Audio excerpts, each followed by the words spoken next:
Astro TV ஆதி நேயர்களுக்கு வணக்கம். உங்கள் ஜோதிடர் முருகேசன் பேசுகிறேன். இன்றைய வீடியோவில் கும்பராசிக்காரர்களுக்கு செவ்வாயினுடைய பயிற்சினால என்னென்ன அதிர்ஷ்டங்கள் கிடைக்கும் என்பதை பற்றி தான் இன்றைய வீடியோவில் நாம் பார்க்க இருக்கிறோம். தமிழுக்கு குரோதி வருடம் சித்திரை மாதம் 9ஆம் தேதி முதல் வைகாசி மாதம் 18ஆம் தேதி வரை கிட்டத்தட்ட ஒரு 40 நாட்கள் ராசிக்கு 2ஆம் இடத்துல செவ்வாய் பகவான் சஞ்சாரம் செய்திருக்கிறார். ஆங்கில தேதிக்கு 22/4/2024 முதல் 31/5/2024 வரை கிட்டத்தட்ட ஒரு 40 நாட்கள் ராசிக்கு 2ஆம் இடத்துல செவ்வாய் பகவான் சஞ்சாரம் செய்திருக்கிறார். இந்த செவ்வாய் 2ஆம் இடத்துல சஞ்சாரம் செய்யும்போது கும்பராசிக்காரர்களுக்கு என்னென்ன அதிர்ஷ்டங்கள் கிடைக்கும் என்பதை பற்றி தான் இன்றைய வீடியோவில் நாம் பார்க்க இருக்கிறோம். இப்போ கும்பம் பார்த்தீங்கன்னா காலபுருஷ தத்துவத்தில் 11வது ராசியாக வரும். இந்த ராசிக்கு அதிபதி உழைப்புக்கு காரகம் உள்ள சனி பகவான் ஆவார்.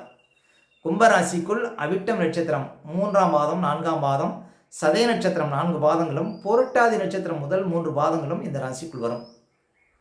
பொதுவாக கும்பராசிக்காரர்கள் சலிக்காமல் உழைக்கக்கூடியவர்கள், வரட்டு கௌரவம், வீண் பிடிவாதம் உடையவர்கள், அதே போல நினைத்ததை சாதிக்கக்கூடியவர்கள், மனோ தத்துவ நிபுணர்கள், பார்த்த மாத்திரத்தில் மற்றவர்களை புரிந்து கொள்ளக்கூடியவர்கள், அதே போல போராடி ஜெயிக்கக்கூடியவர்கள் கும்பராசிக்காரர்கள்.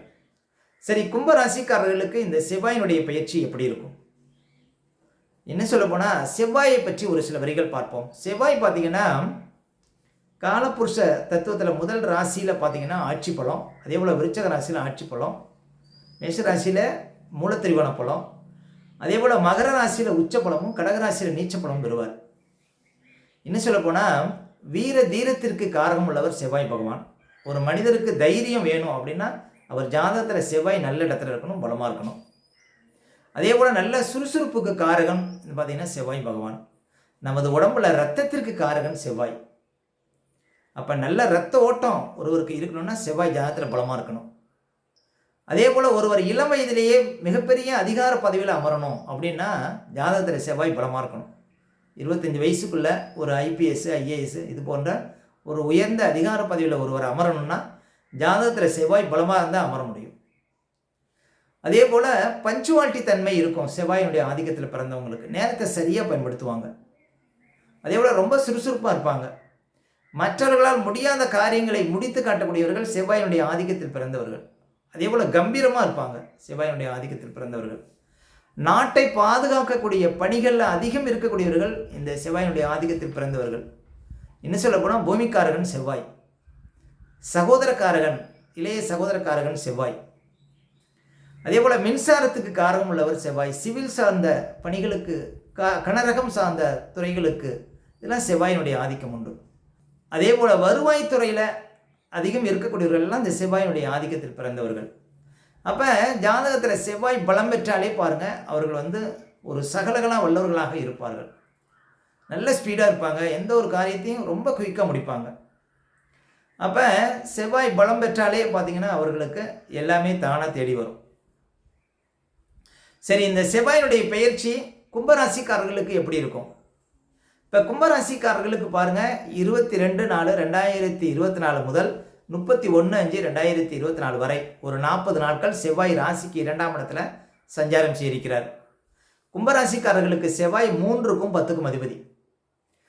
கும்பராசிக்காரர்களுக்கு 3ஆம் அதிபதி செவ்வாய் அந்த வீட்டுக்கு மறைவு பெற்று 2ஆம் இடத்துல ராகுவை நோக்கி பயணிக்கிறார். அப்போ 3ஆம் இடம் கொஞ்சம் பலம் இழக்குதுன்னு அர்த்தம். இந்த 40 நாட்களும் 3ஆம் இடம் தைரிய ஸ்தானம், 3ஆம் இடம் ஆபரண ஸ்தானம், 3ஆம் இடம் போட்டி பந்தயங்களை சொல்லக்கூடியது. அப்போ இந்த 3ஆம் அதிபதி தன் வீட்டுக்கு மறைகிறார். அப்படிங்கும்போது இளைய சகோதரர் இருந்தாங்கன்னா அவர்களுடைய ஆரோக்கியத்தில் கவனம் செலுத்தணும். அதே போல் யாருக்கிட்டையும் போட்டி போடக்கூடாது. மனசில் கொஞ்சம் தைரியம் குறைற மாதிரி இருக்கும். கமிஷன் துறையில் இருக்கவங்கெல்லாம் கொஞ்சம் கவனமாக இருக்கணும் இந்த காலகட்டத்தில். அதே போல் முக்கியமாக ஆபரண விஷயத்தில் கவனமாக இருக்கணும். ஆபரணங்கள் காணா போகிறதுக்கு வாய்ப்பு இருக்குது. அதே போல் ஆபரணங்கள் ஏதாவது டேமேஜ் ஆகிறதுக்கு வாய்ப்பு இருக்குது. கும்பராசி பெண்கள் ஆபரண விஷயத்தில் கவனமாக இருக்கணும். அதே போல் 2ஆம் இடம் வாக்குஸ்தானம். பேச்சில் நிதானம் தேவை, பேச்சை விடக்கூடாது. அதே போல் கொடுக்கல் வாங்கல் விஷயத்தில் கவனம். தெரியாத நபர்கள்ட்ட பாருங்கள், ரொம்ப கவனமாக நடந்துக்கணும் இந்த காலகட்டத்தில். அதே போல் பணம் கொடுக்குறீங்கன்னா ஆதாரம் இல்லாமல் கொடுக்கக்கூடாது. அதே போல் இந்த காலகட்டத்தில் நீங்கள் எவ்வளவு தான் பேசினாலும் சில காரியங்களை பேசி தீர்க்க முடியாது. அதனால் பேசி தீர்க்கக்கூடிய விஷயங்களை இந்த காலகட்டத்தில் பேசாமல் இருப்பது நல்லது. அதே போல் குடும்பத்தில் கணவன் மனைக்குள்ளே வீண் விவாதம் ஆகாது. ஏன்னா குடும்பத்தில் குட்டி கலாட்டா பண்ணும் செவ்வாய் 2ஆம் இடத்துல இருக்கும்போது. கவனம். அப்போ பேச்சு விஷயத்துலையும் கவனமாக இருக்கணும். பணம் சார்ந்த பெருந்தொகைகள் விஷயத்தில் கவனமாக இருக்கணும். அதே போல் 3ஆம் அதிபதி தன் வீட்டுக்கு பாருங்கள் 12ஆம் இடத்துல இருக்கிறார், உங்கள் ராசிக்கு 2ஆம் இடத்துல. அப்போ பார்த்தீங்கன்னா இந்த காலகட்டத்தில் வேலையாட்களால் கஷ்டம் வரும். அப்போ வேலையாட்கள் வச்சு வேலை செய்கிறவங்க வேலையாட்கள் விஷயத்தில் ரொம்ப கவனமாக இருக்கணும் இந்த காலகட்டத்தில். அப்போ இந்த காலகட்டத்தில் யாரையும் நம்பக்கூடாதுங்க. 3ஆம் அதிபதி 2ஆம் இடத்துல இருக்கும்போது உங்கள் கூட இருப்பவர்களாலே ஒரு சில கஷ்டங்கள் வரும். உங்கள் பொறுப்புகளை மற்றவங்கள்ட்ட ஒப்படைக்கக்கூடாது. அது மாதிரி விஷயத்தெல்லாம் ரொம்ப கவனமாக இருங்க.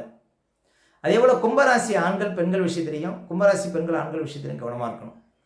மேலும் 10ஆம் அதிபதி பாருங்கள் ராகுவை நோக்கி பயணிக்கிறார். வெளிநாடு போகணும் அப்படிங்கிறவங்களுக்கு அதிர்ஷ்டம். ஒரு கரண்ட் சார்ந்த துறையில் இப்போ உங்களுக்கு அதிர்ஷ்டங்கள் ஏற்படும்.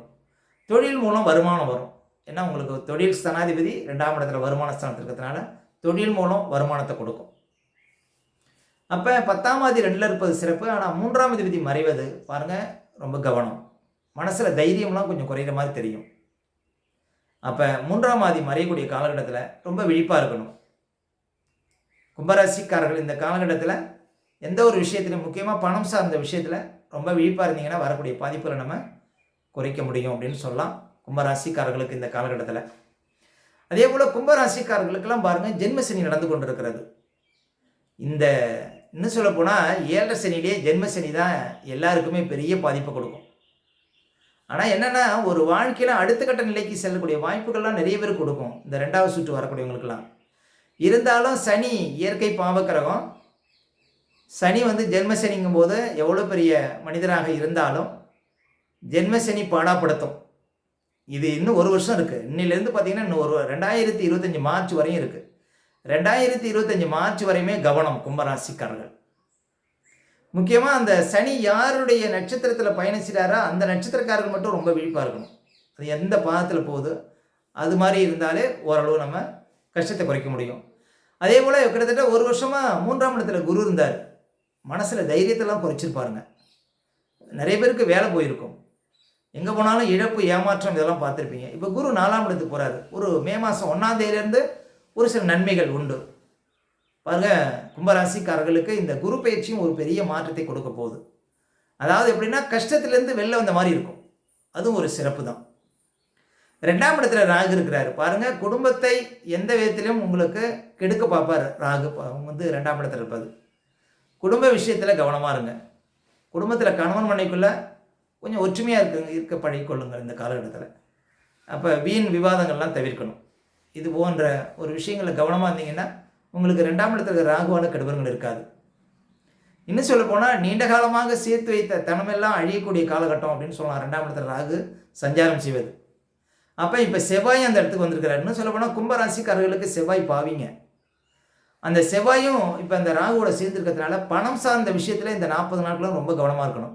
இன்னும் சொல்ல போனால் மே மாதம் 31ஆம் தேதி வரையும் பணம் சார்ந்த விஷயத்தில் பேச்சு விஷயத்தில் கவனமாக இருங்க. கண்களில் ஏதாவது அடிபடும், கொஞ்சம் சேஃப்டி கிளாஸ் போட்டுக்கிறது நல்லது. அதே போல் பற்களில் ஏதாவது அடிபடும், பேச்சினால பிரச்சனை வரும், பேச்சை விடாதீங்க. கொஞ்சம் விழிப்பாக இருந்தீங்கன்னா இந்த 2ஆம் இடத்துல செவ்வாய் இருக்கிறதுனால உங்களுக்கு பாதிப்புகள் குறையும் அப்படின்னு சொல்லலாம். இந்த குரு பயிற்சிக்கு பிறகு மே 1ஆம் தேதியிலேருந்து ஒரு சில பெரிய கஷ்டத்திலேருந்து நீங்கள் வெளிவர முடியும். மொத்தத்தில் செவ்வாய் 2ஆம் இடத்துல இருக்கும்போது எச்சரிக்கை கவனம் தேவை அப்படின்னு சொல்லலாம். ஓகே, இந்த வீடியோ பிடிச்சிருந்தா ஒரு லைக் கொடுங்க. உங்கள் கருத்துக்களையும் கமெண்ட்ஸில் பதிவிடுங்க. நம்ம பல வீடியோ கொடுக்க இருக்கிறோம். நம்ம சேனலை சப்ஸ்கிரைப் பண்ணுங்கள். பக்கத்தில் வரும் பெல் பட்டனையும் கிளிக் பண்ண. வணக்கம்.